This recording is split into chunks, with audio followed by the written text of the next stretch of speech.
Oke, halo semuanya, welcome back to William Hartanto YouTube channel dan saya salah kostum nih. Harusnya ini yang biasa dipakai untuk bikin Outlook, tapi nggak apa-apa. Toh tetap mewakili WH Project karena pada kali hari ini atau pada vlog kali ini saya akan bahas tentang window dressing sesuai dengan thumbnail dari video yang udah Anda lihat. Tapi sebelum itu, berhubung ini tahun baru, maka saya ucapkan selamat tahun baru buat Anda semua.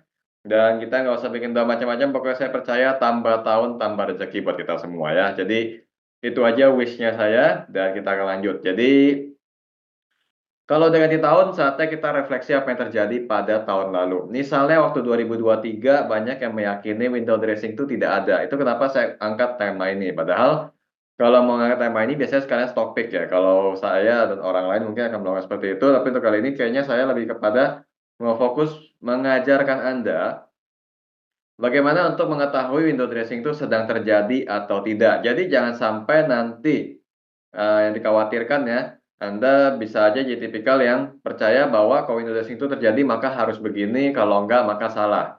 Ya, itu market kalau terlalu diteorikan dijamin banyak salahnya karena saya punya pengalaman pernah mencoba seperti itu. Akhirnya saya berpikir dan setelah mengerti bagaimana cara membaca arus dana, saya tahu bahwa ya semakin diteorikan semakin ngaco gitu. Itu juga yang saya selalu ajarin ke member-member kami juga supaya mereka jangan gimana ya, menolak info sih nggak perlu, tapi kalau sampai menerima pun jangan sampai emosinya terlalu dikendalikan oleh omongan orang lain atau sesuatu yang bahkan belum ada buktinya. Lihat fakta di marketnya baru bisa beraksi. Sama kayak window dressing tahun 2023 kemarin.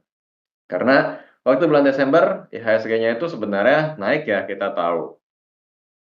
Cuman karena pergerakannya masih dominan oleh saham-sahamnya Prayogo Pangestu yang kayak Brand, Cuan, TRPT, TPIA, ada Gosco juga ya kalau nggak salah ya. Saya nggak terlalu tahu soal itu sih. Maksudnya kayak itu grup nama siapa itu saya nggak tahu. Tapi kalau tiap kali itu saham potensi naik ya saya tahu-tahu aja. Nah kalau nggak salah dia termasuk 5 saham itu ya. Tapi kalau soal saham Brand sama Cuan big caps big caps yang mana kemudian jadi penggerak IHSG itu saya tahu. Nah pada saat itu orang-orang percaya bahwa kalau Desember itu window dressing-nya sebenarnya cuma karena saham-saham itu doang yang ngangkatnya IHSG. Oleh karena itu, siapapun yang bilang window dressing sebenarnya diketawain, karena kayaknya dianggap memaksakan sesuatu. Padahal itu yang sebenarnya siklus market yang benar-benar ada, bukan karena kemunculan saham-saham yang baru terakhir-terakhir aja. Akhirnya kan banyak yang miss moment kan. Tapi ya gimana ya, kalau kita ngomong jujur walaupun terdengar jahat, memang harus ada orang yang telat dan beli nyangkut di atas supaya ada yang bisa cuan karena beli duluan gitu kan. Jadi Eee, ya sebenarnya pada akhirnya apapun yang saya omongin ataupun orang lain ajarin itu semua balik ke Anda. Mau jadi yang ngambil duluan atau ngambil belakangan kalau di saham kan gitu. Jadi timing Anda pada akhirnya strategi Anda semua balik dari apa yang Anda lakukan. Nah sekarang, saya kenapa kepikiran angkat topik ini selain untuk mengedukasi tersebut, saya pun dapat bukti konkret yang mana saya bisa jadiin contoh ya, karena di Instagram-nya WH Project Official itu sebenarnya tiap kali kami bikin story, baik itu saya yang bikin kek atau tim saya yang bikin, itu akan ada aja at least 3 atau 4 orang yang kalau reply suka nyeleneh, ya. Entah sengaja nggak sengaja, entah memang bawaan dia begitu atau apa, saya nggak tahu, ya. Intinya saya sih kasih lihat aja kayak begini ya. Jadi waktu tanggal berapa nih, oh ini tanggalnya saya nggak tahu ya, ini karena pakai Zoom screen sharing jadi di bagian atas ketutup, tapi ini Desember atas. Ya, saya bicara bahwa IHSG itu mirip sama booming sektor teknologi. Apakah gitu saya memberitahukan sinyal jelek? Sebenarnya enggak sama sekali ya, saya cuma bilang bahwa IHSG mirip. Dijawabnya Santa Prayogo Rally, ya. Besok tanggal 13 Desember saya ngomong soal IHSG ya, di situ catatan IHSG bahwa level 7.200 kalau nggak salah itu saya lihat agak tertahan, dijawab semoga tidak crash. Dalam waktu yang sangat dekat terlihat perubahan emosi yang lumayan. Terlepas nih orang benar-benar sengaja atau enggak, entah seperti yang saya bilang tadi, entah bawaan dia memang begitu atau cuma mau isengin saya doang, tapi saya anggap ini mewakili penyakit pelaku pasar yang mana kalau nggak dikendalin ya akan seperti ini, labil terhadap market, kadang-kadang optimis, entar tiba-tiba pesimis. Ya, yang ada tiap kali ngikutin fear and greed, strategi itu buyar semua. Ya, ini jadi seperti yang saya bilang tadi, saya nggak tahu orang ini sengaja atau enggak, tapi intinya saya kayak dikasih kesempatan untuk memberikan contoh bila mana seorang trader kalau nggak bisa kendaliin emosinya, pasti kayak dia, gitu aja. Terlepas dari dia beneran bawaan dia begitu, atau cuma isengin saya. Ya kan sebenarnya sayang ya, kalau kita anggapnya itu benar-benar kondisi emosi dia saat itu, maka sebenarnya market akan terasa nggak enak. IHSG naik, ya dia meyakini itu cuma karena efek Prayogo doang. Kalau IHSG turun, dia langsung khawatir itu crash. Seolah-olah di IHSG cuma ada saham itu aja, padahal udah mau 700 atau udah 700-an saham.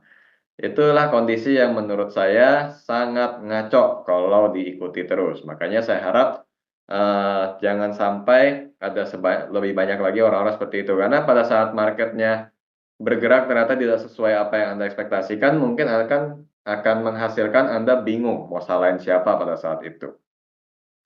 Dan waktu itu juga siapapun yang rekomendasi Big Bang di bulan Desember 2023, apalagi di November kalau udah berani rekomendasi, pasti ketawain.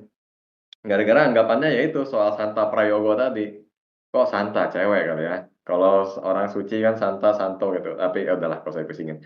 Tapi maksud saya eh siapapun yang merekomendasikan Big Bang pada waktu itu dianggapnya jelek gitu ya, salah atau goblok lah gitu ya. Tapi segoblok-gobloknya saya rasa tidak terlalu kecewa.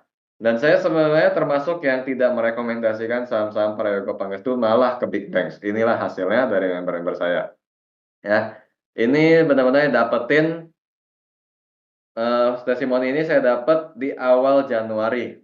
Cuman tanggalnya saya lupa dan saya pikir nggak perlu saya bikin format chatting WA dikasih lihat karena seperti biasanya di WH Project itu sangat jaga privasi kecuali kalau emang orang yang ngeselin perlu dibikin masalah baru kita buka lah identitasnya. Tapi kalau enggak ya udah kalau cuman kayak gini kita tutupin aja. Jadi dari sini Anda bisa tahu bahwa ada testimoni yang menyatakan terima kasih untuk rekomendasi Big Bangs ya. Lalu ada lagi BBNI. Nah, kaleng-kaleng ini lebih detail lagi bahwa screener saya yang namanya Samsul, mungkin Anda udah tahu lah ya, itu dari 4 Desember sudah 17 kali terdeteksi. Jadi selama 17 hari kedeteksi mulu sebagai saham banking yang paling besar atau paling rutin akumulasinya. Dibanding yang lain gimana kayak BCA, BRI, BMRI tetap ada, tapi kalau di compare yang paling rajin muncul masuk itu adalah BBRI. Dan jelas saya rekomendasi gitu. Hasilnya ya nanti kita lihat dari grafik. Jadi sebenarnya dari sini kita tahu bahwa window dressing itu ada. Ciri-cirinya sebenarnya cuma dua. Satu, IHSG-nya naik. Dua, kalaupun IHSG yang nggak naik, jumlah saham yang naik lebih banyak daripada jumlah yang turun atau yang tidak berubah harganya. Jadi bisa diperlihatkan oleh sahamnya, bisa diperlihatkan dari indeksnya. Ini tergantung pada apakah yang naik saham big caps atau bukan. Kebetulan yang terjadi di Desember ini adalah hasil dari saham-saham big caps. Sehingga jadi sangat jelas bahwa IHSG itu window dressing-nya sangat ada. Tapi Pak, nilai transaksinya kan turun ya, itu nanti saya bahas di konten yang lain lah, termasuk saham-saham Prayogo Pangestu juga, itu akan ada kontennya nanti saya akan bikin ya. Dan jangan kaget karena di WH Project itu sesuai dengan tagline-nya Project the Future ya, kami selalu ngomong duluan. Ya, adapun alasannya kenapa nggak dikasih tahu duluan, karena mungkin pengalaman jelek saya waktu 2020 ya. Waktu saham Arto lagi naik tinggi-tingginya, saya udah kasih tahu ada bahaya, malah salah satu grup disuruh diem. Jadi mereka maunya kalau chartnya masih naik, nggak boleh ada sedikit pun yang ngasih pendapat bahwa itu jelek.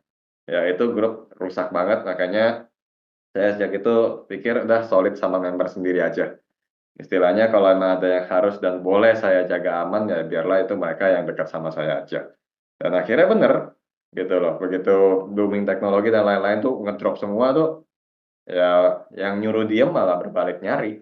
Itulah uniknya manusia kan di market kan. Nah sekarang kita lihat dari HSG-nya ya. Oke, ini Anda sudah lihat bagaimana sebenarnya kalau uptrend dari dulu cukup pakai MA5 sama MA20 ya. Ini plotsnya Anda bisa lihat saya pakai makrosnya 5, 20, dan 60. Jadi 5-nya itu harusnya yang merah, 20 yang di bawahnya sedikit, dan 60 yang paling jauh. Ya, itu sebenarnya udah karena periode ya, 5, 20 hari, dan 60 hari, ya udah pasti jarak garisnya tuh kelihatan semua. Sebenarnya dari sini kita tahu ya, dari bulan November tuh IHSG udah jelas window dressing. Oke, jadi kalau Anda masalah itu soal Prayogo Rally atau masalah nilai transaksi itu saya akan jawab di konten yang lain di lain waktu, tapi sekarang kita ngomong secara teknikal aja. IHSG-nya window dressing, itu udah jelas banget. Ya, sampai bahkan yang terjadi pada tanggal 5 Januari ini sebenarnya masih bagian dari window dressing, kan trennya belum patah, apalagi baru sentuh all time high. Sebenarnya kalau prediksi saya antara tutup di MA5 nanti hari Senin, ini kan hari Jumat kan, tutup di MA5 terus rebound lagi, atau kalaupun paling rendah MA20, tapi pokoknya yang manapun nanti jatuhnya, itu trennya masih naik. Nah, kalau lihat IHSG udah kayak gini, udah asik banget teman-teman. Anda tinggal cari saham-saham penggeraknya.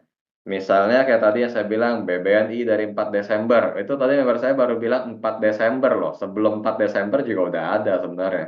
4 Desember berarti sekitaran sini ya. Ya ini 4 Desember, terus di bawah-bawah juga sebenarnya masih ada. Ini akhirnya terbukti cantik kan. Ya, apakah akumulasi terbaca dari garis MA? Sebenarnya tidak ya. Cuman kalau lihat dari secara teknikal, tanpa harus ngerti arus dana pun kelihatan di MA20 sama MA60 yang bertahan, boleh tenang sebenarnya, boleh nambah. Soal dia rally-nya kalah sama cuan sama brand, kita kan nggak pernah tahu. Kapan momentumnya mau rally, mah rally aja gitu kan. Apalagi dalam jangka panjang saham banking selalu yang jadi penggerak IHSG. Nggak tahu di waktu yang akan datang kapan berganti sama saham lain, kita nggak akan pernah tahu. Tapi setidaknya sampai pada saat vlog ini saya buat, masih IHSG dipimpin oleh saham-saham banking. Jadi terima aja kalau saat kita melihat IHSG, kita langsung cari aja saham-saham banking duluan. Bankingnya juga yang market cap-nya gede ya, bukan yang ngasal. Lalu kayak BBCA juga kebaca nggak? Saya lupa. Saya ingatnya memang BBNI doang secara khusus. Wah, cakep banget. Herannya IHSG candle merah ya. Padahal BBCA bisa kayak begini. Ya, jadi BBCA juga cakep banget bikin support di sini dan lain-lainnya. Itu sebenarnya jadi terlihat connected semua gitu. Kalau pas IHSG naik, saham-saham big cap-nya juga jalan. Dan saya juga masih ingat salah satunya yang paling ikonik buat saya adalah Telkom. Karena saya rekomendasi sekitaran sini. Pokoknya di area gap ini ada. Saya lupa tanggalnya dan nggak bikin screenshot, jadi saya masih ancal-ancal aja. Pokoknya ada. Di area 4.000 saya sudah wanti-wanti buat jualan juga. Kalau nggak tembus. Kalau tembus ya kita ada next target, tapi kalau nggak tembus ya harus buang. Gitu. Ya, itu momen-momennya memang ketika orang lagi yakin bahwa big caps yang angkatan lama nggak bisa gerakin market, ya rasa khawatir selalu ada. Tapi akumulasi arus dana itu nggak akan pernah bohong. Ya, jadi Anda harus tahu konsep itu aja. Kalau soal ngaca arus dana sendiri kan, saya memang udah pernah bilang saya punya perjanjian untuk nggak dibuka rahasianya. Dan Anda yang kalaupun bisa ketemu sendiri itu hebat, kalau enggak ya minimal tahu konsepnya bahwa itu tidak akan pernah membohongin Anda karena itu adalah uang yang bergerak di saham. Yang benar-benar bergerak dari nilai transaksi semua itulah cerminan dari lapangan gitu. Jadi pada saat itu udah nggak ada yang bisa dibohong-bohongin lagi, nggak kayak rumor, nggak kayak story, yang mana itu kita nggak tahu udah direspon beneran atau belum sama market, dan jangankan respon, apakah story dan sentimen tersebut adalah benar atau tidak, kita belum tahu. Tapi kalau harus dana itu yang benar-benar terjadi. Gitu. Jadi pada saat itu kita langsung tahu, ini masih bisa naik. Kalau Telkom ini ya saat ini udah turun 4.000, nggak bisa lewat nih, volume profile juga apa udah rame, jadi memang ada distribusi di sini ya turun drop pilihannya kan kalau kayak gitu. Drop sampai berapa saya belum tahu, mungkin tebak-tebak saya sekitaran sini karena sempat ada gap baru nutup mau jadi support mungkin ya. Jadi kira-kira kayak gitu.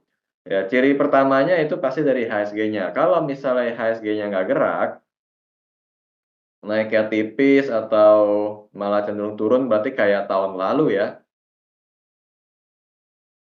Ya bukan ya, yang orang bilang window dressing nggak ada. Ah ya, dari sini. Itu nanti akan Anda temukan berarti banyakkan second liner. Saya lupa waktu itu ya. Kalau saya nggak salah ingat karena, ini 2021 deh.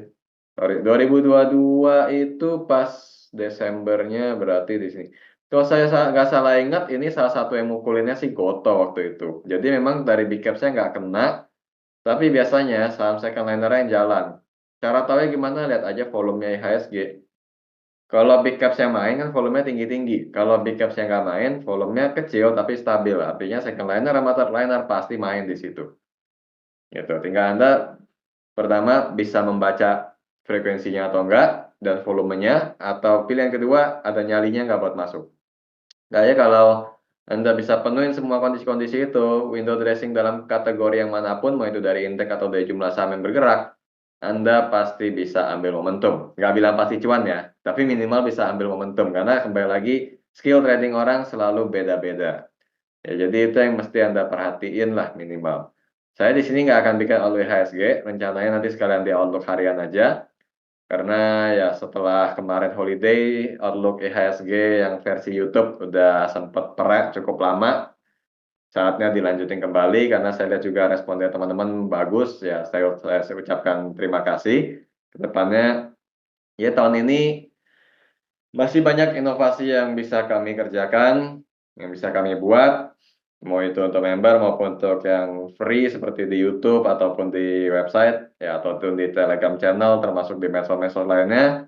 Jadi nanti Anda yang sudah ikuti akan melihat itu semua dan yang juga ada di member juga akan ngerasain lah gitu. Kami selalu mengusahakan jadi yang terbaik, tapi dalam hal ini bukan mengadu dengan orang lain tapi mengadu dengan diri kami yang sebelumnya aja. Karena buat apa sih berantem soal angka gitu ya.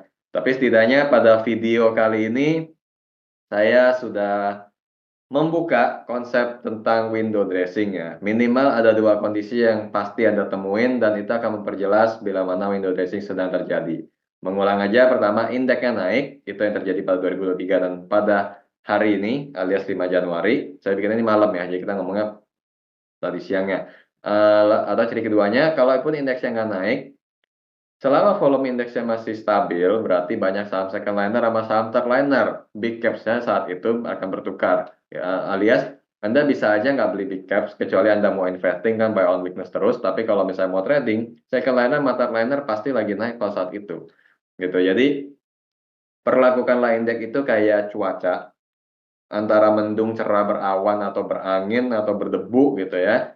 Dan equipment yang Anda pakai untuk berjalan, misal payung, masker gitu ya, itu ya ibaratnya saham yang Anda pakai. Bagaimana supaya saat Anda bawa itu terasa nyaman, aman, dan tidak merugikan. Gitu, itu konsepnya yang perlu Anda ketahui. Oke, kiranya itu aja. Semoga video ini bermanfaat. Silahkan like and dislike untuk menjadi respon Anda pada video ini. Buat Anda yang tertarik untuk menjadi member WA Project, silakan cek pada deskripsi di video ini.